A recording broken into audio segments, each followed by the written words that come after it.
السلام علیکم ورحمۃ اللہ وبرکاتہ، نحمدہ ونصلی علی رسولہ الکریم، اما بعد فاعوذ باللہ من الشیطان الرجیم، بسم اللہ الرحمن الرحیم۔ پرہیز علاج سے بہتر ہے، یعنی کوئی دوائی نہ لے، کچھ نہ لے، فاسٹنگ شروع کر دیں تو فاسٹنگ میں بھی شفا ہے۔ اور پھر دعائیں، آیات، سب سے بڑھ کر سورۃ الفاتحہ جس کا نام یہ شفا ہے، سورۃ الفاتحہ سے علاج کریں۔ خارجہ بن سل تمیمی اپنے چچا سے نقل کرتے ہیں، ایک مرتبہ وہ رسول اللہ صلی اللہ علیہ وسلم کی خدمت میں حاضر ہوئے۔ جب واپس جانے لگے تو ایک قوم کے پاس سے گزرے جن کے ہاں ایک مجنون آدمی تھا، یعنی اس کا ذہنی توازن ٹھیک نہیں تھا۔ اسے انہوں نے لوہے کی زنجیروں سے باندھ رکھا تھا۔ اس کے اہل خانہ کہنے لگے، ہمیں معلوم ہوا کہ تمہارا یہ ساتھی یعنی نبی صلی اللہ علیہ وسلم کو خیر لے کے آیا ہے، وہ خود نہیں ہوں گے، مسلمان نہیں، پتا ہوگا، تو کیا اس کے پاس کوئی ایسی چیز ہے کہ جس سے علاج کیا جائے اس کا؟ وہ کہتے ہیں کہ میں نے سورۃ فاتحہ پڑھ کر دم کیا تو وہ ٹھیک ہو گیا۔ یقین اصل چیز ہے نا، کہ یقین کتنا ہے۔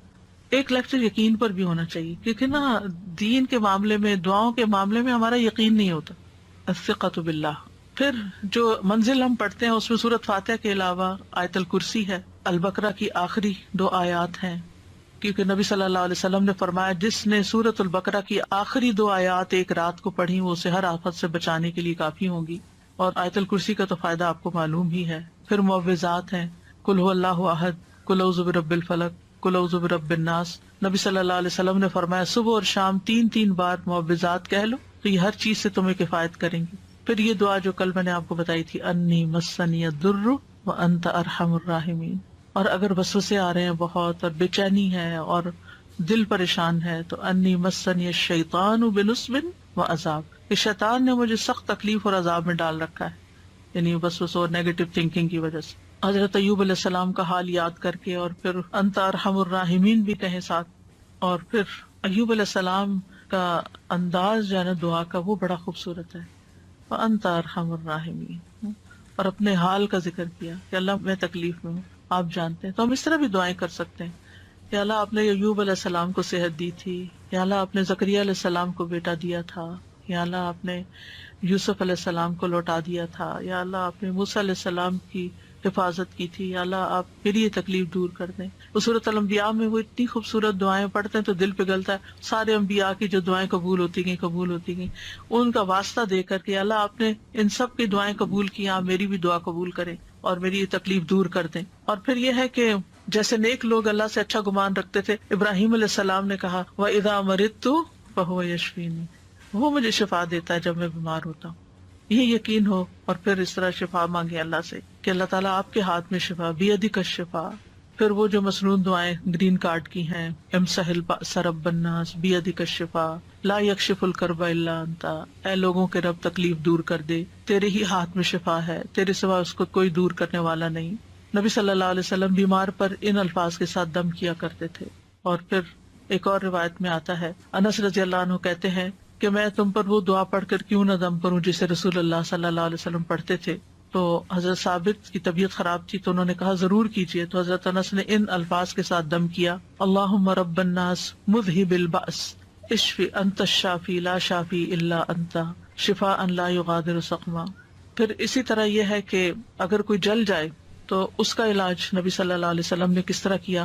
ایک خاتون کہتی ہیں کہ میں حبشہ سے واپس آ رہی تھی، مدینہ سے کچھ فاصلے پر تھی، تو کھانا پکانا شروع کیا، لکڑیاں ختم ہوئی تو لکڑیوں کی تلاش میں نکلی تو بچے نے ہانڈی اپنے اوپر گرا لی اور وہ بازو پہ گر گئی اور وہ جل گیا۔ تو وہ پھر لے کے نبی صلی اللہ علیہ وسلم کی خدمت میں حاضر ہوئی، کہا اللہ کے رسول صلی اللہ علیہ وسلم میرے ماں باپ آپ پہ قربان، یہ محمد بن حاتم ہیں اور ان کے ساتھ یہ ہوا ہے۔ تو آپ نے اپنا لعاب دہن ڈالا اور سر پہ ہاتھ پھیرا اور برکت کی دعا کی، اور اس جلی ہوئی جگہ پر لعاب دہن ڈالتے جاتے تھے اور ساتھ یہ دعا پڑھتے تھے، اذہب البأس رب الناس واشف انت الشافی لا شفاء الا شفاؤک اشف شفاء لا یغادر سقما۔ اور پچھلے دنوں ایک پوسٹ آپ نے بھی شاید دیکھی ہو جس میں وہ کوئی حکیم یا طبیب ایسی ریکمینڈ کرتا ہے کہ اگر کوئی شخص صبح کے وقت اپنا پہلا لعاب اپنی آنکھوں کے اندر لگاتا ہے تو اس کی آنکھوں کی بینائی تیز ہو جاتی ہے اور بیماریاں دور ہوتے ہیں۔ بہرحال لعاب کے اندر بھی اللہ نے شفا رکھی ہے، اور پھر اسی طرح خود کو تکلیف ہو، اور یہ تو میں نے بہت دفعہ آزمایا ہے کہ درد کی جگہ پر ہاتھ رکھ کے انسان 3 دفعہ بسم اللہ پڑھے اور 7 دفعہ اعوذ بعزت اللہ وقدرتی من شر ما اجد واحاذر. بہت ہی خوبصورت دعا ہے اور بہت جلد تکلیف دور ہوتی ہے. خاص طور پہ اگر گھٹنوں وغیرہ میں تکلیف ہے تو آپ ان کو کلونجی کے آئل سے رب بھی کرتے جائیں اور یہ دعا پڑھتے جائیں تو انشاءاللہ ٹھیک ہو جائیں گے. پھر اسی طرح اگر کہیں پھوڑا پھنسی ہے چھوٹا موٹا تو اس پر نبی صلی اللہ علیہ وسلم یہ دعا پڑھتے تھے، بسم اللہ تربت اردنا بریقت بعدنا لیشفى به سقیمنا باذن ربنا.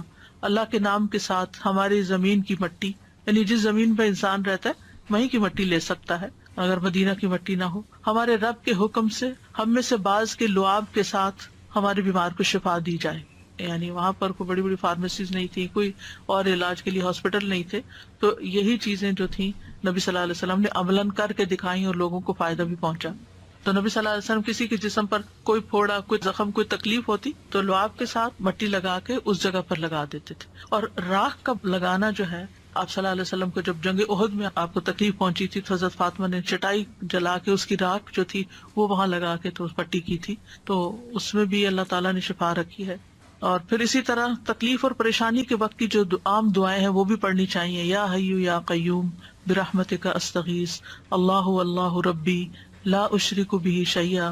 پھر اسی طرح لا الہ الا انت سبحانک انی کنت من الظالمین.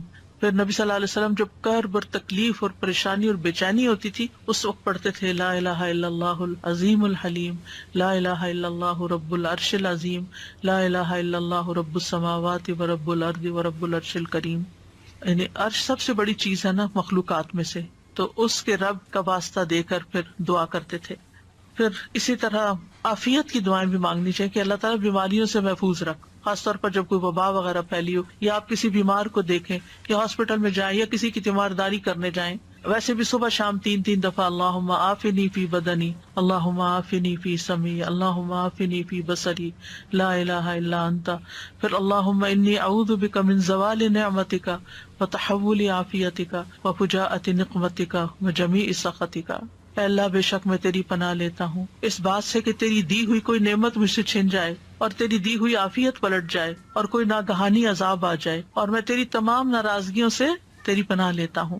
اور پھر اللہم انی اعوذ بک من جہد البلاء ودرک الشقاء وسوء القضاء وشماتۃ الاعداء.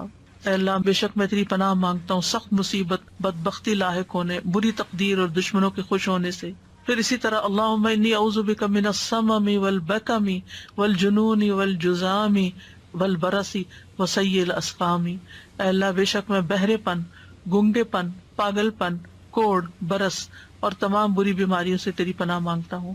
اور پھر اللہم انی اعوذ بک من الہم والحزن والعجز والکسل والجبن والبخل وغلبۃ الدین وقہر الرجال. اخلاقی بیماریوں سے، روحانی بیماریوں سے نجات. اے اللہ میں تیری پناہ مانگتا ہوں دکھ، غم، عاجزی، سستی، بخل، بزدلی، قرضداری کے بوجھ اور لوگوں کے اپنے اوپر غلبے سے. پھر اعوذ بکلمات اللہ التامات من شر ما خلق. ہر طرح کے شر سے اللہ تو مجھے بچا لے. جہاں بھی انسان جائے، کسی شہر میں جائے، کسی جگہ پر جائے، پلین میں ہو، کہیں پر آپ انٹر ہو، بینک میں، اسکول میں، تو 3 دفعہ اگر آپ یہ پڑھ لیں کوئی چیز آپ کو نقصان نہیں دیتی. کیونکہ انسان کو ڈر ہوتا ہے نا کہ یہ وائرسز ہوں گے، اور خاص طور پر آج کل کے سیناریو میں. پھر اعوذ بکلمات اللہ التامات من کل شیطان وہامۃ ومن کل عین لامۃ. یعنی لوگوں کی گیدرنگ میں جائیں آپ کو ڈر ہوتا ہے کہ نظر نہ لگ جائے کوئی اور اسی طرح کی چیز. یہ دعا بھی بہت فائدے کی ہے، ویسے بھی پڑھنی چاہیے. اور پھر شیطانی وسوسے سے اگر بہت نیگیٹو تھنکنگ ہو رہی ہو اور بہت برے برے خیالات آ رہے ہوں، کسی کے بارے میں کوئی بات بہت بری ستا رہی ہو، تو اعوذ بکلمات اللہ التامات من غضبہ وعقابہ وشر عبادہ ومن ہمزات الشیاطین وان یحضرون. خاص طور پہ برا خواب آنے کے بعد اگر دل پہ بار بار پریشانی کا خیال آ رہا ہے، بار بار آ رہا ہے، تو اس کو بھی جھٹکنے کے لیے یہ دعا پڑھی جا سکتی. تو اللہ تعالیٰ محفوظ رکھیں گے. بس آخر میں چند موٹی موٹی باتیں کہ اگر آپ کسی بیمار کے پاس جائیں تو کن چیزوں کا خیال رکھیں، کیونکہ مریضوں کی عادت کا حکم دیا گیا ہے، کیونکہ اس سے انسان کو اپنی نعمتیں یاد آتی ہیں اور انسان کو آخرت کی یاد آتی ہے. اور مسلمان کی عادت جو ہے وہ دوسرے مسلمان پر حق ہے، خاص طور پر اگر کوئی قریبی لوگوں میں سے ہو.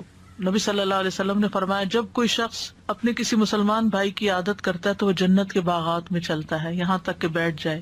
اس کے بیٹھنے پر اللہ کی رحمت اسے ڈھانپ لیتی ہے. اگر واقعی عادت کی نیت سے کسی کے پاس جاتے ہیں اور عبادت کی نیت سے اور اگر صبح کے وقت جائے تو شام تک 70,000 فرشتے اس کے لیے دعائے بخشش کرتے ہیں، اور شام کو جائے تو صبح تک، یعنی اتنا بڑا اجر و ثواب ہے۔ اور اعادت نہ کرنے والوں کی مذمت کی گئی ہے۔ اللہ تعالیٰ قیامت کے دن فرمائیں گے کہ میرا فلاں بندہ بیمار تھا، تو نے اس کی عادت نہیں کی، یعنی تم نے اس کا حال ہی نہیں پوچھا، اگر تو اس کی عادت کرتا تو مجھے اس کے پاس پاتا۔ عادت کرتے وقت اسے اجر کی خوشخبری دی جاتی ہے، اور مریض کو دعا دے کر خوش کریں، ہو سکے اس کو دم کر دیں اور دعا کا کارڈ دے دیں، کوئی بھی ایسی چیز اس کو بتائیں کہ یہ بیماری اس کے درجات کی بلندی کا ذریعہ، اچھی باتیں کریں، حوصلہ افزائی کریں، غم گساری کریں۔ اور عیادت کے وقت کی دعاؤں میں لا بأس طہور انشاءاللہ، کوئی بات نہیں، ٹھیک ہو جاؤ گے، سب صاف ہو جائے گا۔ اگر اور دعائیں آپ کو لمبی چوڑی نہیں بھی آتی تو سورۃ فاتحہ تو سب کو آتی، سورۃ فاتحہ پڑھ کے دم کر دیں، معوذات پڑھ کے دم کر دیں، اور پھر اسأل اللہ العظیم رب العرش العظیم ان یشفیک 7 دفعہ پڑھ کے آپ اس پہ دم کر دیں۔ نبی صلی اللہ علیہ وسلم نے فرمایا جو مسلمان کسی بیمار کی عادت کے لیے اس کے پاس آئے جس کی موت کا وقت نہ آیا ہو، اور 7 مرتبہ یہ پڑھے تو اللہ تعالیٰ اس کو شفا عطا کر دیتا ہے۔ یہ بیمار کے لیے پڑھنی چاہیے۔ پھر اللہم اشف فلان، اگر دور بیٹھے ہیں تو دور سے دعائیں کر دیں، اور دیگر بھی اذہب البأس اور مذہب البأس، اور یہ ساری دعائیں جو پہلے میں آپ کو بتا چکی ہوں دیگر بیماریوں کے علاج میں، یہ دعائیں گرین کارڈ پہ لکھی ہوئی ہیں، ان سب کا بھی، یعنی اگر آپ کے پاس زبانی یاد نہیں تو دیکھ کے بھی آپ ان کو پڑھ سکتے ہیں۔ اور ساتھ اپنے لیے بھی ایک دعا مانگیں کہ اللہ مجھے اس سے عافیت میں رکھنا، یعنی الحمدللہ الذی عافانی مما ابتلاک بہ وفضلنی علی کثیر ممن خلق تفضیلا۔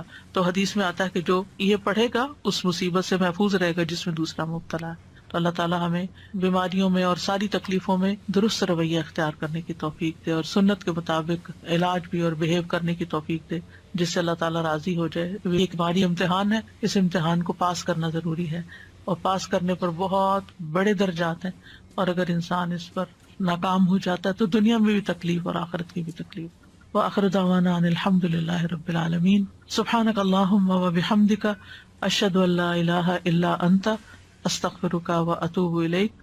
السلام علیکم ورحمۃ اللہ وبرکاتہ۔